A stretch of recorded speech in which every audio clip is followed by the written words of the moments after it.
So, sa account na to, may recommendation siya. Let's go through sa recommendation niya, no?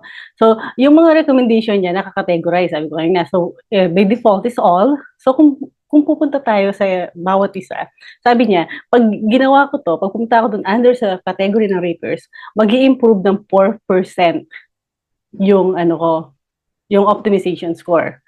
So, ang optimization na to, sabi niya, maglagay daw using logos in your search can improve engagement. That's true. That's true. So, ito, gagawin ko to.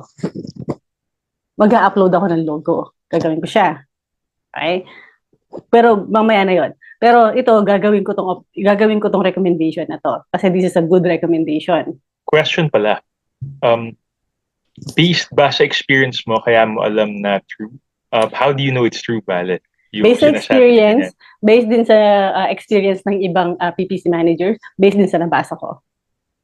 Nice. So, alam ko na tataas yung CTR mo or yung click-through rate mo by adding logo. Papansin mo pag nagsusearch ka, may mga logo, may logo. Yan. So, yun. Gagawin ko to kasi this is tama tong recommendation ni Google to. Pupunta tayo ngayon dun sa ano yung recommendation na hindi ko gagawin.